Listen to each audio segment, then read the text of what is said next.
Vamos a orar, Padre, ponemos en tus manos esta predicación, Señor, y úsanos para la honra y gloria tuya, que sea de gran sabiduría. Toma el control de este lugar, en el nombre de Cristo Jesús, te lo pedimos, amén. Vamos a ver muchas fechas y para que vayamos comprendiendo, le voy a pedir que anote si está tomando notas, y si no, luego que vea el video, y de ahí vamos a ir acomodando y viendo las fechas. Póngale ahí, acuérdense que andamos viendo los meses de Nisan, o también le conocían como Abib, que es nuestro mes entre marzo y abril. Por eso la Semana Santa se celebra casi siempre entre marzo y abril. Y póngale ahí 10 de Abib, o 10 del mes Nisan. El cordero se examinaba, se seleccionaba. El 10 de Abib, Éxodo 12:3. Éxodo 12:3, 10 de Abib. Luego póngale ahí 14 de Abib. 14 de Abib, la Pascua. El 14 se mataba al cordero. El 14 de Abib. 14 de Abib, la Pascua. Levítico 23:5 y también Éxodo 12:6. Levítico 23:5 y Éxodo 12:6. Ahorita vamos a estar viendo todas esas citas. Entonces el 10 escogía al cordero, el 14 se mataba, el 14 de Abib la Pascua, el 15 de Abib, un día siguiente, panes sin levadura, ahí póngale, el 15 de Abib, panes sin levadura. Era una fiesta que celebraban los judíos. Ellos no sabían qué significaba, pero ya nosotros en Cristo ya sabemos. Ahorita vamos a encontrar todo el símbolo que tenía. 15 de Abib, panes sin levadura. Levítico 23:6 y el 7. 23:6 y 23:7. 15 de Abib, panes sin levadura. Y el 17 de Abib, las primicias, los primeros frutos. Era una fiesta que también tenían. Los primeros frutos. Se empalmaba la fiesta de los panes sin levadura con los primeros frutos, porque la de los panes sin levadura era del 15 hasta el 22 de Abib. 7 días ellos estaban comiendo panes sin levadura. Y la de los primeros frutos era el 17 de Abib. Levítico 23:11, primeros frutos, Abib 17. Entonces vamos a ver esas fechas. Yo quería primero decírselas para que las anotaran y de ahí vamos a ir partiendo. Vamos a ver la hora de Jesús en la cruz. Vimos que Jesús es el Cordero perfecto, ¿verdad? Como dice la Biblia, el día 10 del mes lo seleccionaban, lo escogían. Tenían ellos que escoger a un animalito que era perfecto, no podía tener huesos quebrados, tenía que ser de un mismo color. Si tenían manchas de colores lo rechazaban, si estaba enfermo lo rechazaban. Y también nuestro Señor Jesús, como el Cordero de Dios, lo examinaron. Obviamente él era un hombre sano, incluso en la cruz vimos en la clase pasada que no le quebraron los huesos. Los otros dos, los ladrones, sí les tuvieron que quitar los huesos, todavía no se morían, y Jesús ya se había muerto, entonces no le quebraron los huesos, para que se cumpliera la profecía que decía: contar puedo todos mis huesos. No le quebraron ningún hueso. Entonces Jesús, el último día, semana de su ministerio, entra a Jerusalén. Nos acordamos de ese famoso día que entra, que le llaman el Domingo de Ramos, ¿verdad? Que la gente aventó ramos, decían: Hosana, viene el hijo de David montado en un pollino, en un burrito. Entonces el Señor entra, y vamos a ver cómo también ahí lo examinan, pero lo examinan los líderes religiosos, los líderes políticos, y de todo el Señor sale bien librado. Entonces Jesús entra, ahí como notamos, Éxodo 12:2 y 3, ahí dice que Éxodo 12:2 y 3 menciona que se tenía que escoger al cordero el 10 del mes de Abib. Se tenía que seleccionar y estarlo revisando bien esos 4 días para que no tuviera ninguna enfermedad. Y el Éxodo 12:6 dice que el 14 del mes se tenía que matar el cordero entre las 2 tardes. Eso es importante, también vamos a ver ahorita, Éxodo 12:6. Entonces Jesús es examinado. Vamos a ver cómo lo examinan. Por motivo de tiempo no vamos a leer todo Lucas 19:28 al 40, pero por ahí si quieren anotar la cita, Lucas 19:28 al 40. Lucas 19, versículos 28 al 40. Ahí explica cuando Jesús entra la última semana a Jerusalén. Entra y hace una purificación del templo. Estaban ahí la gente vendimiando y haciendo mercaderías en el templo, y Jesús tumba las mesas y hace bastante limpieza. El Señor está, y ahí lo examinan. Vamos a ver, vamos a citarnos, a centrarnos en Mateo 22. Mateo 22 del 15 al 22. Mateo 22, 15 al 22.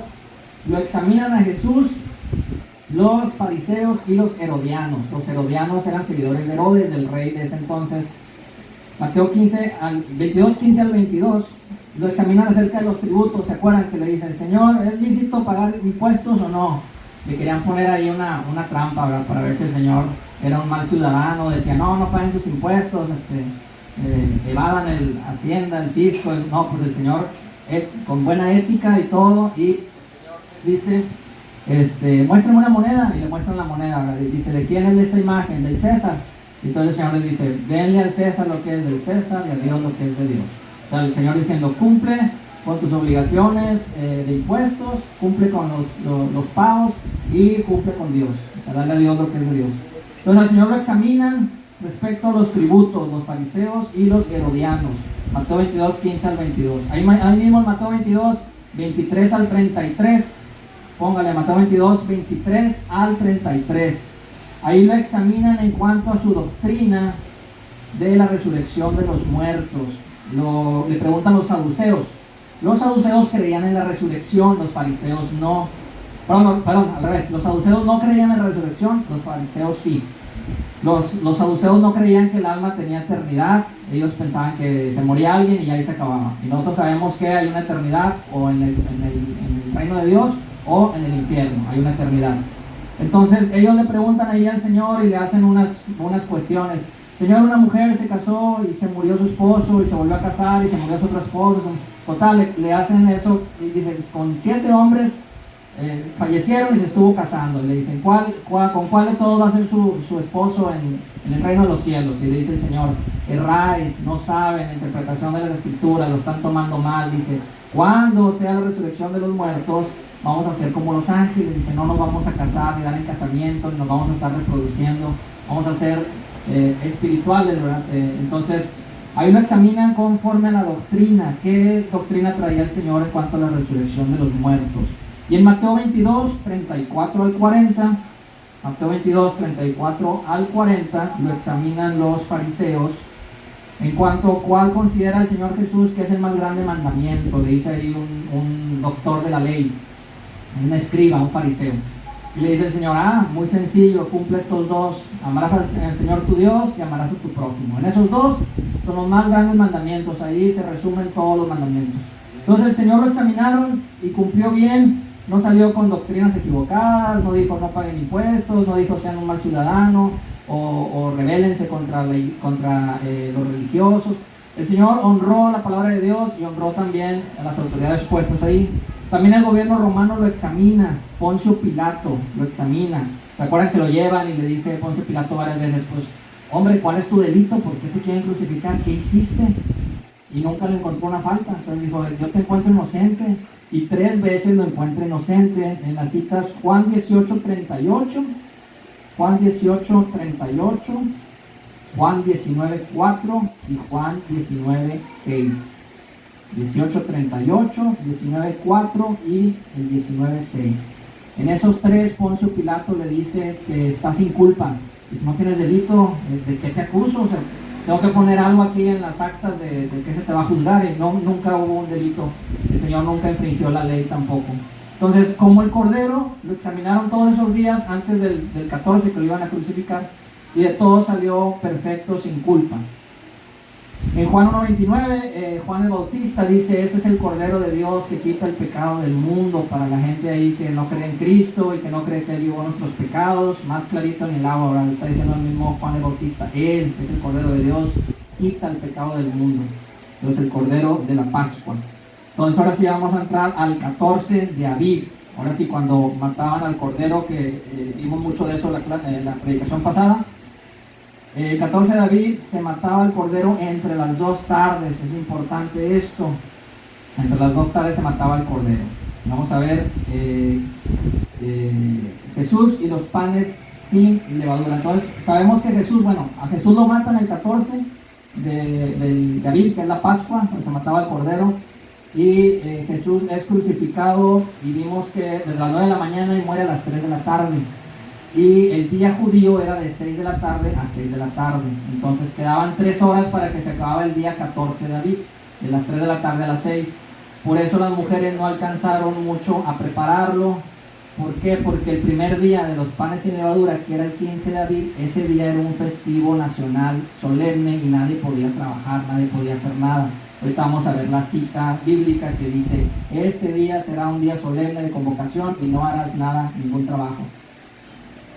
Jesús muere a las 3 de la tarde, ¿verdad? Imagínate, no es tan rápido hablarle al civil y todo. Tenía que, oye, bajen el cuerpo de la cruz. Fue Jesús de Arimatea a pedirle a Poncio Pilato que si lo dejaba enterrarlo en la tumba que él acababa de comprar, que era una tumba nueva, nadie había usado.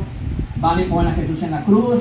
Y las mujeres apenas le alcanzan a poner algo de especies aromáticas, no terminaron de ponérselo. Por eso cuando resucita van y lo buscan, ¿verdad? Para seguirlo ungiendo, porque preparaban hacia los cuerpos para que no olieran o se preservaran un poco más. Y no alcanzaron a prepararlo porque tuvieron poquito tiempo de las 3 a las 6 de la tarde. A las 6 ya empezaba el 15 de abril y ya no podían, todos tenían que descansar ese día. Y el Señor, es importante eso, porque el Señor puede celebrar la Pascua y también Él puede comer la Pascua y también Él ser el Cordero de la Pascua. ¿Por qué? Porque el 14 de abril, en nuestro día normal, un día antes, en la noche, de las 6 de la tarde en adelante, Jesús come la última cena con sus discípulos. Y ahí dice el Señor, esta es la última Pascua que estoy comiendo con ustedes y no la comeré hasta que vuelva.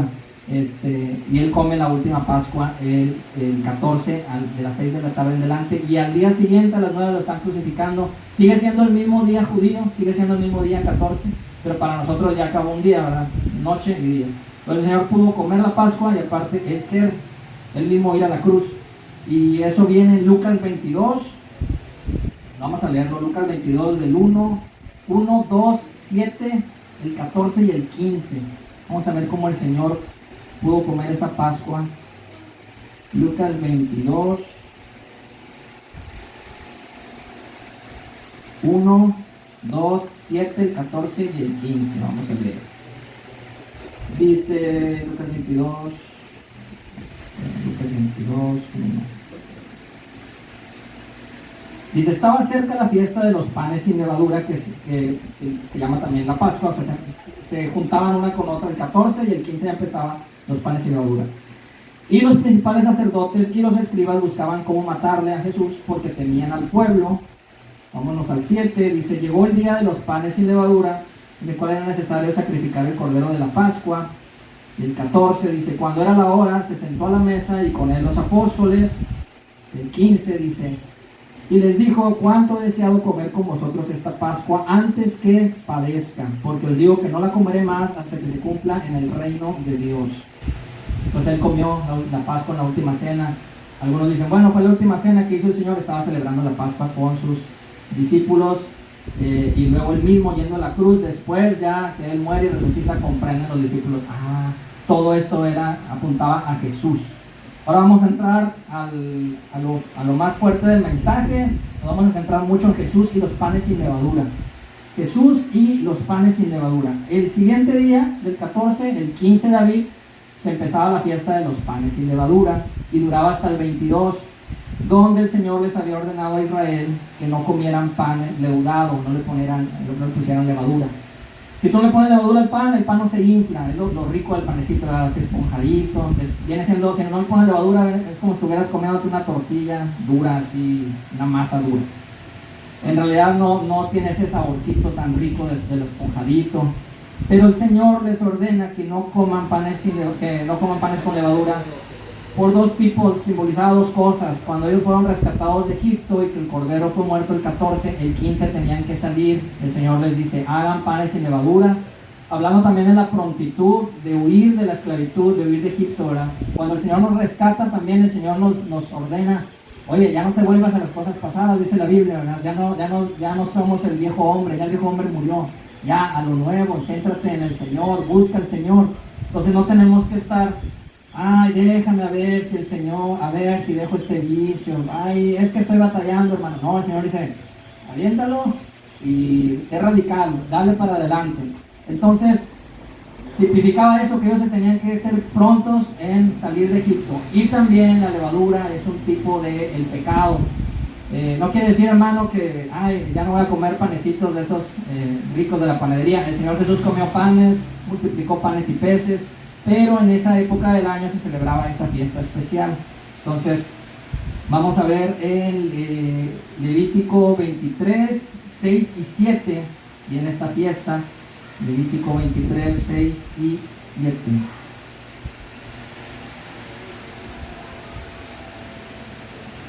Si alguien lo tiene, lo puede leer.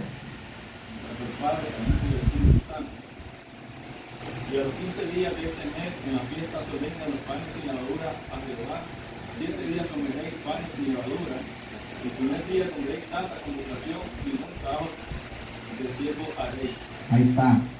7 días tenían que celebrar esa fiesta. Y el primer día de esa fiesta, o sea, el primero día 15, todos tenían que no hacer ningún trabajo. Por eso las mujeres no pudieron preparar el cuerpo de Jesús. Nada más lo ponen en la tumba prontamente, ponen la piedra y cada quien a su casa a descansar ese día, a estar meditando. Era una invitación esos 7 días a estar meditando, de alejarse del pecado, alejarse del mundo, estar meditando. Y esos días Jesús, 3 de esos días los pasa muerto en la cruz, muerto en la tumba, perdón. Del 15, 16 y 17 Jesús está muerto. Y vamos a ver por qué exactamente el Señor en esos días, el 14 es muerto como el Cordero de Dios, y por qué el 15, 16 y 17 Él como un pan también está, pero sin levadura, sin pecado. Fíjense, la levadura es de la familia de los hongos. La levadura infla la masa, descompone las enzimas del pan y la infla. En Primera de Corintios 5, 6, 7 y 8, vamos para allá, anótele, Primera de Corintios 5, 6, 7 y 8, vamos a leer ahí. Dice, 1 Corintios 5, 6, dice, no es buena vuestra jactancia, ¿no sabéis que un poco de levadura leuda toda la masa? Limpiaos pues de la vieja levadura, para que seáis nueva masa sin levadura, como sois, porque nuestra Pascua, que es Cristo, ya fue sacrificada por nosotros. Así que celebremos la fiesta, no con la vieja levadura, ni con la levadura de malicia y de maldad, sino con panes sin levadura de sinceridad y de verdad.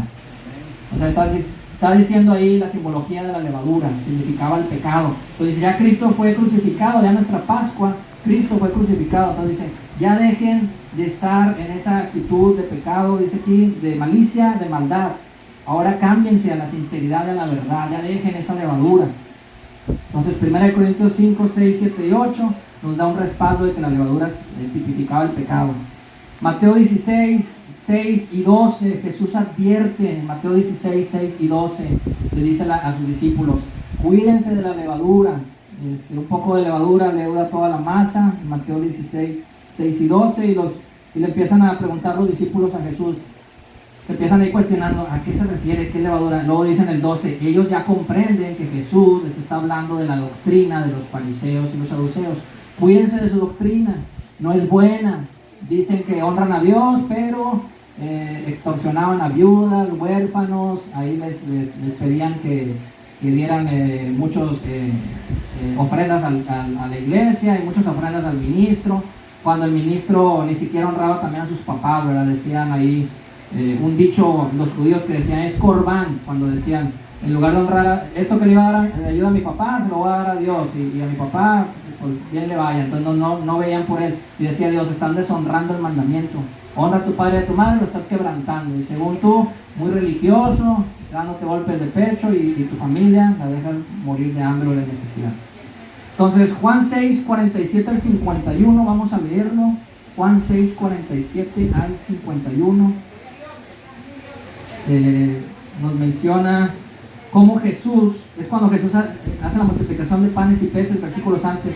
Y Juan 6, 47 dice el Señor, de cierto os digo, el que cree en mí tiene vida eterna, yo soy el pan de vida. Y vuestros padres comieron el maná en el desierto y murieron. Este es el pan que desciende del cielo, para que el que de él come no muera. Yo soy el pan vivo que descendió del cielo. Si alguno comiere de este pan, vivirá para siempre. Y el pan que yo daré es mi carne, la cual yo daré por la vida del mundo. El Señor ahí se está simbolizando que Él es un pan. En realidad Él nos alimenta espiritualmente, ¿verdad? Nada nos llena en este mundo.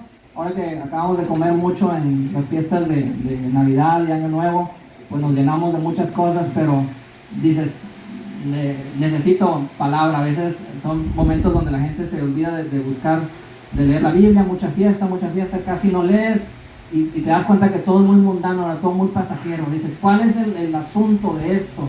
Las festividades, debe ser Cristo, debe apuntarte a Cristo, recordarte que Él vino a nacer. Entonces, el Señor es el pan de vida. Entonces, del 15 del mes Nisan o del mes Aviv al 17, Jesús está muerto en la tumba. Cuando arriba en la tierra se estaba celebrando los judíos los panes sin levadura. Y pasan cosas importantes. Vamos a ver a Hechos, este es bien importante, Hechos 13, 33 al 37. Hechos 13, versículos 33 al 37. Fíjese lo importante, dice Hechos 13, 33. Dice, la cual Dios ha cumplido a los hijos de ellos, a nosotros resucitando a Jesús, como está escrito también en el Salmo 2, mi hijo eres tú, yo te he engendrado hoy. El 34 dice, y en cuanto a que le levantó de los muertos para nunca más volver a corrupción, lo dijo así, os daré las misericordias fieles de David. Por eso dice también en otro salmo, no permitirás que tu santo vea corrupción. Del 36, porque la verdad David, habiendo servido a su propia generación, según la voluntad de Dios, durmió y fue reunido con sus padres y vio corrupción. Mas aquel a quien Dios levantó no vio corrupción. Ahí menciona un salmo, dice, como dice el 35, dice, por eso dice también en otro salmo, no permitirás que tu santo vea corrupción. Entonces ahí estamos viendo Hechos 13, 33 al 37. Y el salmo que citan ahí en Hechos es Salmo 16:10. Salmo 16:10. Ténganlo en cuenta ese. Dice Salmo 16:10, porque no dejará mi alma en el Seol, ni permitirás que tu santo vea corrupción. Bien clarito. Como el Señor, muerto en la carne, pero vivo en el Espíritu, y su cuerpo no se pudre, no se echa a perder. Es un milagro impresionante.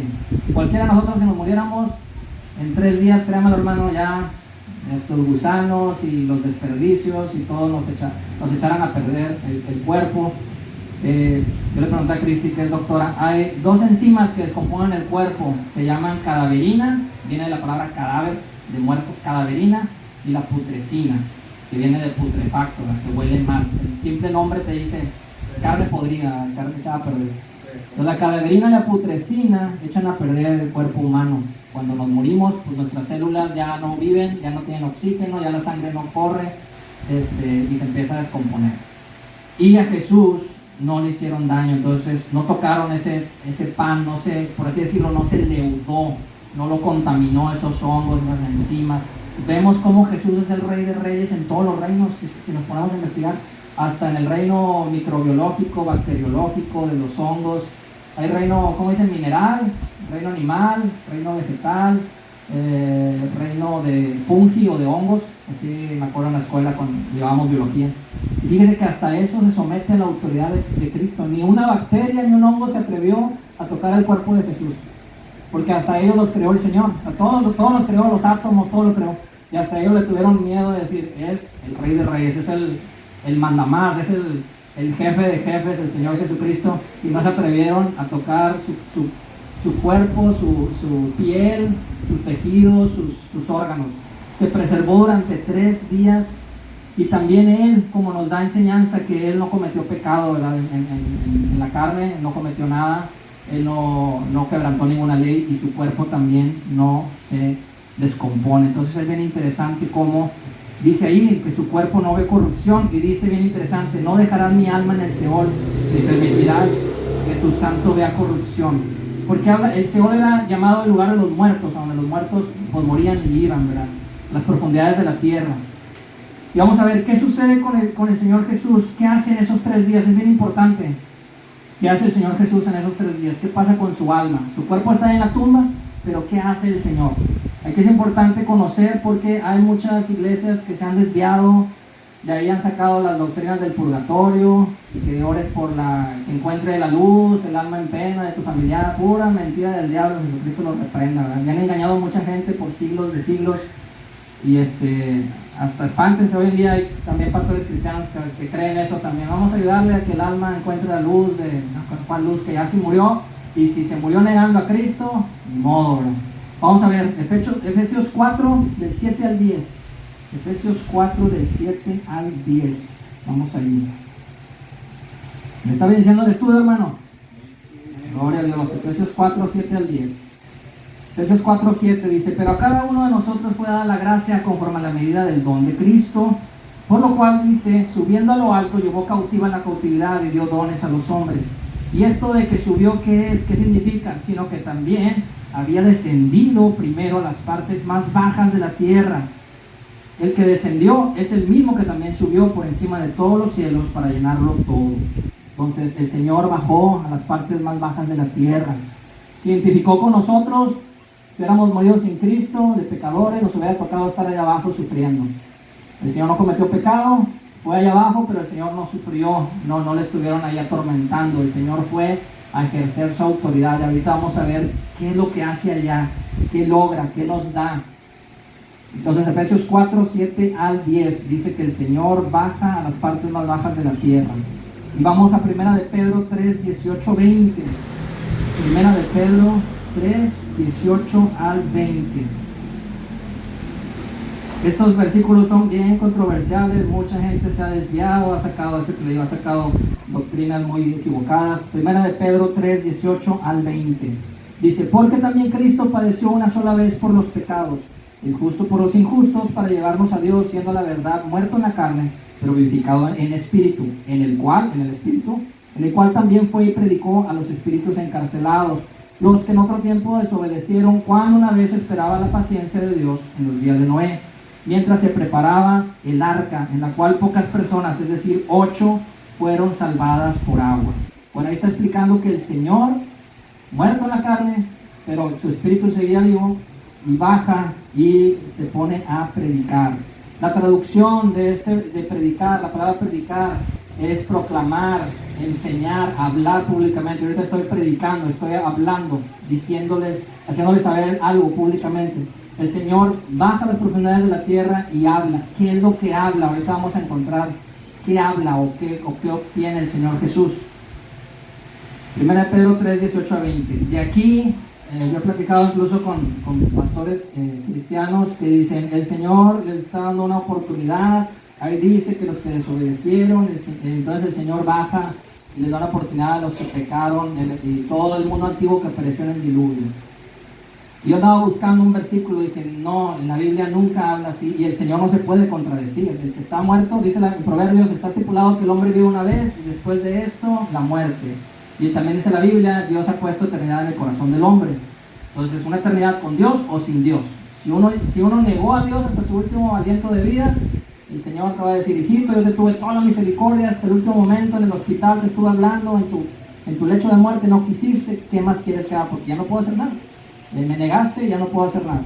Entonces, vamos a 2 de Pedro 2, 4 y 5.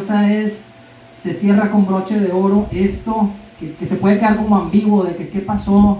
¿A poco el Señor va y predica a los espíritus encarcelados y les da una segunda oportunidad? Vamos a 2 de Pedro 2, 4 y 5. Es el mismo autor, el mismo Pedro, para que no digan, no le cuenten, como dice el dicho, que no le digan que no le cuenten. Es el mismo autor, el mismo Pedro, y es la siguiente carta. Como que Pedro, yo creo que pensando, dijo, voy a hacer otra carta y voy a tratar uno de los versículos que tal vez se quedaron muy controversiales, la gente diciendo, bueno, ¿qué quiere decir? ¿A poco el Señor va y les predica a los muertos y entonces los voy a dar otra oportunidad? ¿O qué significa? Y el mismo Pedro, en la segunda carta, 2, 4 y 5, dice, porque si Dios no perdonó a los ángeles que pecaron, sino que arrojándolos al infierno los entregó a prisiones de oscuridad para ser reservados al juicio, el 5, y si no perdonó al mundo antiguo, sino que guardó a Noé, pregonero de justicia, con otras 7 personas que eran sus familiares. Acuérdense que el arca sube Noé y su esposa, sus 3 hijos y sus nueras, las esposas de sus hijos. En total son 8 personas. Son los únicos que se salvaron en el arca. Todo el mundo no quiso subirse al arca y se murió, trayendo el diluvio sobre el mundo de los impíos. También habla en el 6 que condenó a Sodoma y Gomorra y no les perdonó. Ahí está el 5, la clave del versículo de la primera epístola de Pedro. Ahí dice que el Señor no perdonó a esos hombres que pecaron, ya no les tuvo misericordia, les dio su oportunidad en vida, negaron, tacharon a Noé de loco, de que cómo que va a venir un diluvio, cómo que Dios nos va a juzgar, y se rieron, se burlaron. Y dice la Biblia que Noé era un pregonero de justicia, era un predicador, que estuvo mientras construía el arca por más de 100 años, le costó hacerla, el tiempo, y la gente más de 100 años no quiso escuchar, vino el diluvio y se murieron todos. Hasta, dicen ahí los predicadores, hasta el burro comprendió, el burrito se subió al arca y hay personas que más cabezonas que no quisieron hacer caso. Entonces ahí vemos que el Señor no les da una segunda oportunidad. Ya murieron. Ya. Entonces, ¿qué hace el Señor? ¿Qué vaya a hacer ya a las profundidades? Ya nos queda claro que sí bajó, que estuvo allá. Ya nos queda claro que tampoco perdonó a los ángeles que pecaron, los ángeles caídos que le hicieron caso al Lucifer, al diablo, y se quisieron rebelar contra Dios, y Dios los reprendió, los echó fuera del paraíso y los ató a, dice ahí, a prisiones eternas en las profundidades. No les dio una segunda oportunidad. Y vemos que, como dice el mismo autor, Pedro, en la segunda carta dice que ya no les dio oportunidad a esas personas, perecieron en el diluvio, ni modo. Ahora vamos a ver qué hace el Señor, qué es lo que hace el Señor. Y que ya nos quedó claro eso, ¿verdad? No hay un purgatorio, no hay de que estoy abajo y a base de chicotazos, latigazos, pues ya me gano el cielo ahora sí, o a base de penitencias, a base de oraciones ahí en la basílica, o a base de una oración del Padrecito, o vamos a orar para que el Señor les ayude a encontrar la luz, a las almas en pena, a los penitentes. No hay nada de eso, hermano, no hay ningún versículo. Yo he retado a pastores y le he dicho, dame un versículo bíblico. Dame uno, o dos, o tres, donde venga eso y te compro la idea. No hay, porque la Biblia no se contradice. Dice la Biblia que Dios es Dios de vivos, dice la Biblia que Dios nos da oportunidad aquí en vida, y dice la Biblia que el Señor juzga, ¿verdad? Va a juzgar. Ahora vamos a Apocalipsis 1, 17 y 18. Vamos a ver qué hace el Señor en esos 3 días, que su cuerpo no ve corrupción, que está ahí muerto su cuerpo y no lo ataca las bacterias, no se descompone. Vamos a ver qué hace el Señor. Apocalipsis 1, 17 y 18. ¿Lo tiene, hermano Martín, para que lo lean?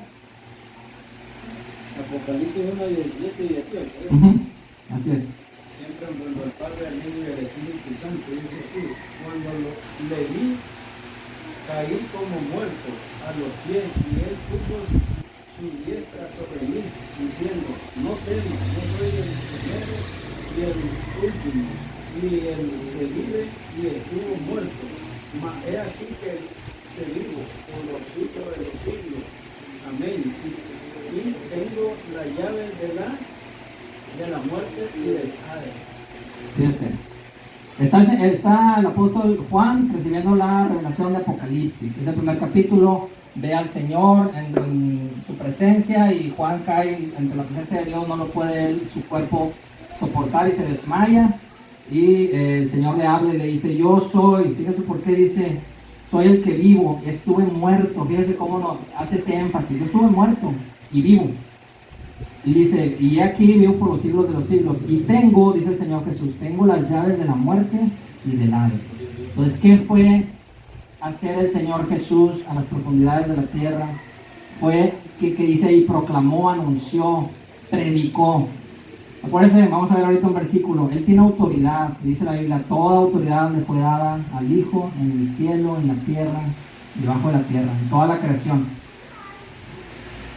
Como el enemigo tenía autoridad antes de que Cristo viniera, porque entró el pecado por medio de Adán y Eva, y podía hacer y deshacer, y acuérdense, en la tentación de Jesús le dice el diablo: yo te puedo dar todos estos reinos del mundo si me adoras, porque me han sido dados a mí, porque el hombre desperdició esa autoridad, ¿verdad?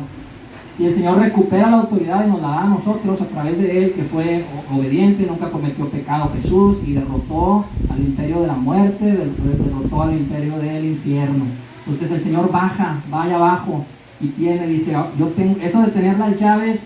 No sé si sea literal una llave espiritual, o lo que sí, una llave te da autoridad. O sea, el dueño de una casa abre su casa, nadie más puede entrar. Es mi casa, yo la abro, yo soy el dueño, ¿verdad? O me pertenece, o la estoy rentando. Y el Señor toma esas llaves de la muerte y del Hades. Entonces, Él tiene la autoridad. Por ahí también dice el Señor Jesús en los evangelios: dice: no temas al que te pueda hacer algo al cuerpo, teme al que puede echar tu alma y tu cuerpo al Hades. Es el Dios. Si ahorita te decía el hermano cuando estaba orando, no es que el Señor nos quite la salvación, sino uno mismo la rechaza. Uno mismo se vuelve al pecado, y y le da la espalda a Dios y Dios dice, ¿eso quieres, hijo? Pues bueno, vámonos. Entonces, fíjese lo que el Señor hace, ahí está la clave. Toma las llaves de la muerte del Hades, toma la autoridad también allá abajo, y todos los espíritus malos, demonios, todo eso, saben que Él es máximo, es la autoridad máxima. Y vamos a Oseas 13:14 también, Oseas 13:14. Entonces Apocalipsis 1:18, bien importante, Oseas 13:14, también bien importante para saber qué hace el Señor, qué hace ahí. Hay mucha revelación que a veces en muchas iglesias no se tocan estos temas, y la gente dice, pues ¿qué pasó? ¿Quién sabe? ¿A dónde fue el Señor? ¿Qué hizo? Fíjese como el Señor, pero Oseas 3, Oseas 13, me equivoqué, no es Oseas 13:14, ahorita le voy a encontrar la cita. Si alguien me la puede... no sé, aquí está, Oseas 13:14, aquí está. Dice, Oseas 13:14, de la mano del Seol los redimiré. Acuérdense, el Seol era el lugar de los muertos. De la mano del Seol los redimiré, los libraré de la muerte. Oh muerte, yo seré tu muerte y seré tu destrucción, oh Seol. La compasión será escondida de mi vista. Fíjense, las palabras de Dios con autoridad, diciéndole al infierno, diciéndole al lugar de los muertos sin Dios, diciéndole, yo muerte te derroté, yo muerte soy tu muerte, diciéndole, yo te puse un límite, y diciéndole, yo no voy a tener compasión, la compasión va a ser escondida de mi vista respecto a esos espíritus caídos y a esa gente que negó y se burló del Evangelio. Ahorita que decíamos, terrible cosa es caer en manos de un Dios vivo. Dios es todo amor y misericordia, pero cuando el Señor levanta su mano de justicia, ay nanita, a correr, y Señor, perdóname, Señor. Entonces, el Señor tiene toda autoridad. Vamos a ver Colosenses 2:15. Dice en Colosenses 2:15 que el Señor triunfó sobre principados, potestades, los exhibió públicamente. Eso de principados y potestades son autoridades espirituales de maldad, son demonios, son diablos con poder que están allá abajo. Dice Colosenses 2:14-15, dice, anulando el acta de los decretos que había contra nosotros, que nos era contraria, quitándola del medio y clavándola en la cruz, y despojando a los principados de las potestades, los exhibió públicamente, triunfando sobre ellos en la cruz. El Señor los derrotó. Cuando en la antigüedad un ejército conquistaba a otro, los exhibían públicamente, los encadenaban y los hacían un desfile por toda la ciudad. Incluso hasta los desnudaban para que la gente viera su vergüenza y se rieran del rey conquistado y de los militares, los generales y todo. El Señor exhibe públicamente a los principados y potestades de maldad. ¿Y dónde estaban esos principados y potestades de maldad? Pues allá abajo, en su casa de ellos. El Señor va hasta allá y les dice, yo te vencí, muerte, yo tengo autoridad, yo te vencí, Hades, y toma esas llaves. Por eso también dice el Señor, ¿se acuerdan lo que le dice a Pedro? Las puertas del Hades no prevalecerán contra mi iglesia. Entonces no tenemos que tenerle miedo ni al infierno tampoco. Filipenses 2, 9 y 10. Vamos a Filipenses 2, 9 y 10. Son muchas citas y se le van, luego ve el video grabado, porque son citas bien importantes para que tengamos buena defensa de la fe. Filipenses 2, 9 y 10. Dice, por lo cual Dios también le exaltó hasta lo sumo, está hablando de Jesús, y le dio un nombre que es sobre todo nombre, para que en el nombre de Jesús se doble toda rodilla de los que están, fíjese, en los cielos, en la tierra y debajo de la tierra. Y toda lengua confiese que Jesucristo es el Señor, para gloria de Dios Padre. Ahí, aunque los demonios no les guste, va a haber un momento cuando Jesús vuelva por segunda vez y se van a tener que arrodillar. Y van a confesar, Jesús es el Señor. Aunque no quieran, regañadientes, que estén enojados y no van a obtener salvación, ya no tienen salvación, pero es la humillación de ellos, de que Dios está diciendo, mi Hijo, Jesucristo, es la máxima autoridad en los cielos, en la tierra y debajo de ella. Fíjense, todo este poder nos sirve para cuando hagamos guerra espiritual, cuando oremos por alguna persona que está teniendo tormentos, endemoniado o alguna opresión en algún lugar, en una casa, en alguna ciudad que hay mucha delincuencia. Saber que es más fuerte grande el que está en nosotros, que el que está en el mundo. Entonces vemos ahí toda la autoridad que le fue dada a nuestro Señor Jesucristo. Es para que nosotros nos alegremos de que estamos con el ganador, con el vencedor. Estamos con el Rey de Reyes y Señor de Señores. Venció a la muerte, venció al diablo, venció a los demonios. Y ellos van a tener su fin, dice la Biblia en Apocalipsis, van a ser echados al lago de fuego, cuando el Señor ya los juzgue y los encarcele ahí por siempre. Vamos a la última fiesta, Jesús y los primeros frutos. Vemos a Jesús, el 14 es sacrificado, el 15 se celebra, empieza la fiesta de los panes sin levadura, y el Señor, su cuerpo no se corrompe, 15, 16 y 17. La fiesta de los panes y levadura seguía hasta el 22 de ese mes. Jesús resucita el 17. ¿Cómo lo sabemos? Porque dice la Biblia que estuvo muerto 3 días. Y vamos a ver, el 17 de Nisan o el 17 de Abril se celebraba la fiesta de las primicias o los primeros frutos. El primer fruto que se cosechaba era la cebada y luego el trigo. Y usted no podía comer, hermano, si usted tenía una parcelita, un campito ahí que sembraba, no podía meter mano, era pecado ante Dios. Se ve bien rico esta, voy a agarrar un granito de aquí. Usted tenía que honrar a Dios, agarrar una, se llamaba gavilla, es más grande que un ramo. Imagínense un ramo de rosas, un ramo de flores, y una gavilla era como el doble de eso. Usted agarraba, era como un cálculo así al tanteo, ¿verdad? Voy a agarrar una gavilla. Y usted la llevaba al templo y el sacerdote la mecía delante de Dios. Y le daba gracias por sus primeros frutos del año, que el año judío empezaba entre marzo y abril. Y ya después de eso, era como una primicia, como una ofrenda a Dios. Ya después de eso usted podía vender sus granos en el mercado o comer, alimentarse de ahí. Entonces, Levítico 23:11, vamos a leer Levítico 23:11.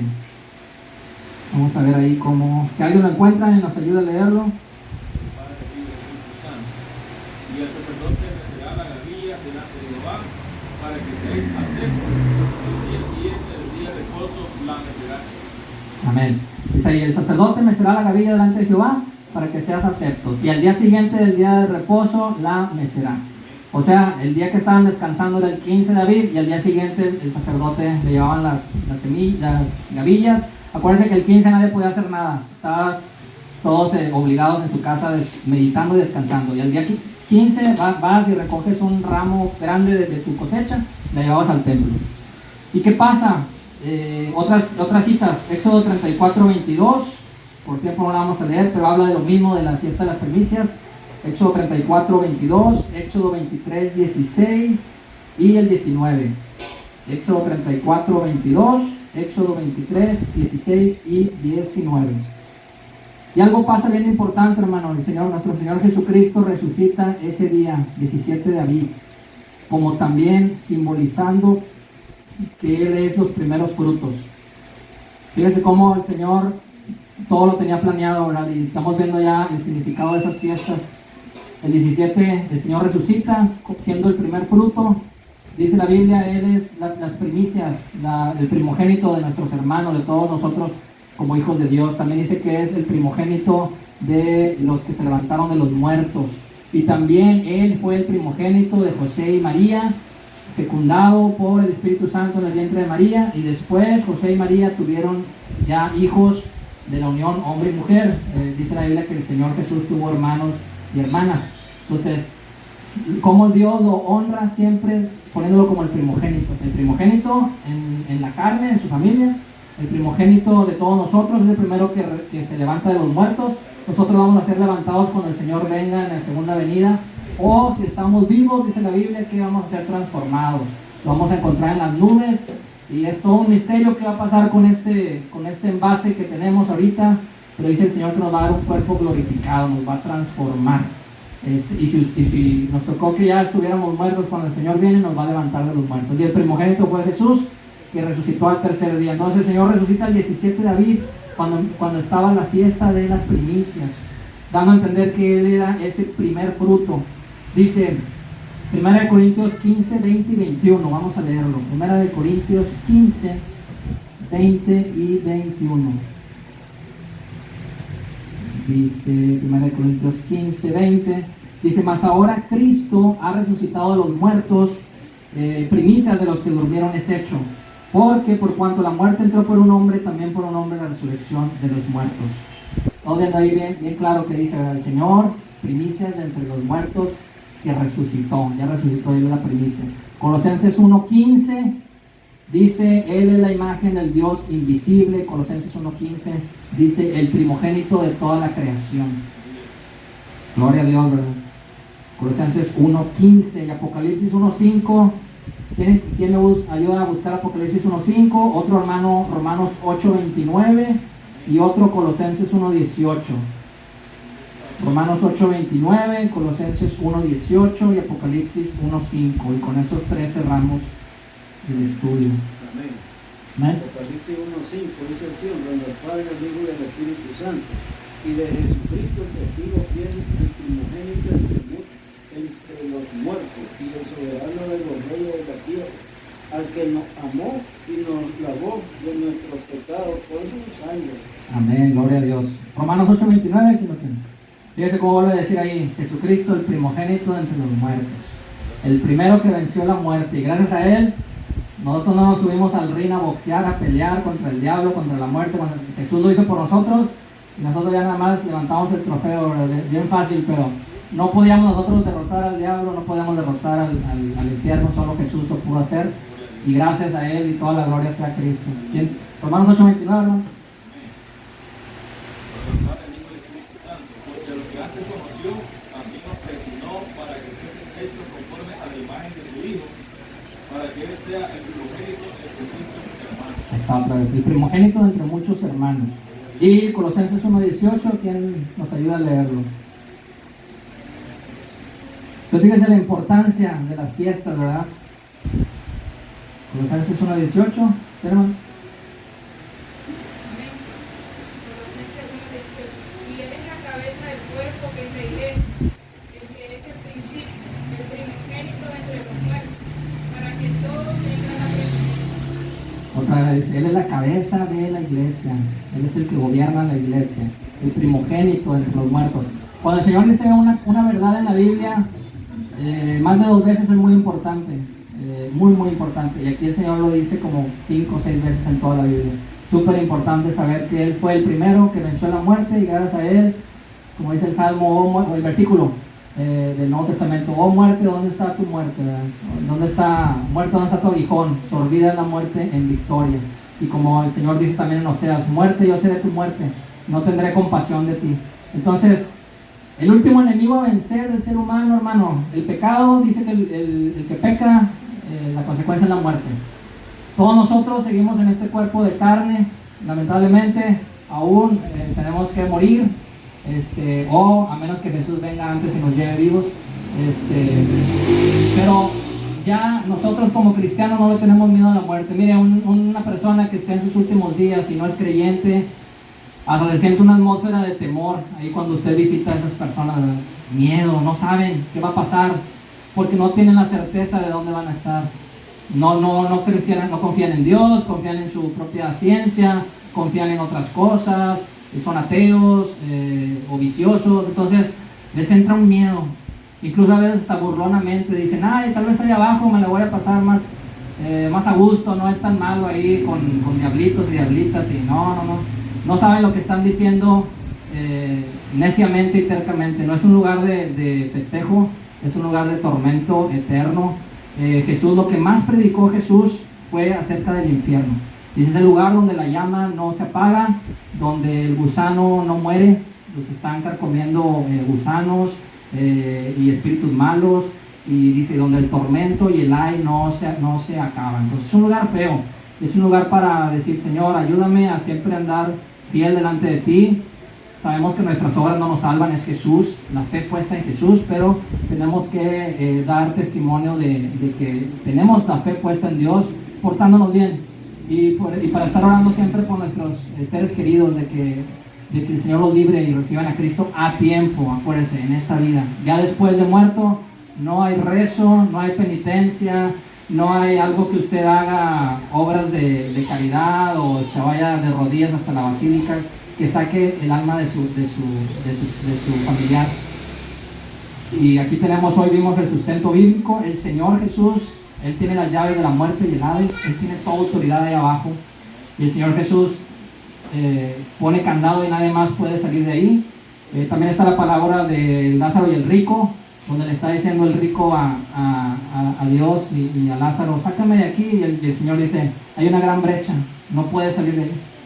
Entonces hay mucho versículo bíblico para no errar. Hay personas que, como les digo, caen en error, incluso pastores que caen en error y andan orando ahí por los muertos. ¿Qué es eso? O sea, y en 2 de Pedro, cuando, ya no les dije, pero en 2 de Pedro 2, ese capítulo 2, donde Pedro hace la aclaración que el Señor no perdonó a los del diluvio y no perdonó a los ángeles que pecaron. En ese capítulo 2 de 2 de Pedro, desde el inicio, versículo 1 y 2 dice, tengan cuidado con falsos maestros, con falsos profetas que van a meter muy así sutilmente doctrinas equivocadas, y los van a hacer caer y los van a llevar entre las patas, por así decirlo. Entonces, y en ese contexto Pedro dice, Dios no perdonó a los ángeles caídos, Dios no perdonó a Sodoma y Gomorra, Dios ya no le dio una segunda oportunidad a todos aquellos que negaron a Dios en el diluvio. Entonces, demos la importancia del Señor. Recuerden, el 10 del mes de Nisan o el mes de Aviv se escogía el corderito. Al Señor Jesús lo examina, los fariseos, los saduceos, el gobierno romano, y en todo el Señor perfecto, no delinquió, no hizo delitos, no estaba predicando herejías, pura palabra de Dios Él, porque Él es la palabra viva de Dios y Él éticamente, moralmente y como hijo de Dios, perfecto.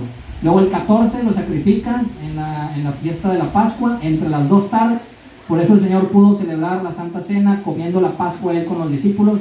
Y al día siguiente nuestro, pero sigue siendo el mismo día judío, es crucificado a las 9 de la mañana y a las 3 de la tarde muere. Quedaban 3 horas para que brincara de día y fueran las 6 de la tarde y ya fuera el 15 de Aviv. Lo medio preparan las carreras, lo ponen en la tumba. Las mujeres no le alcanzan a embalsamar o a ponerle todas las especias aromáticas. Y el Señor, el 15 empieza la fiesta de los panes sin levadura, acaba hasta el 22 del mes.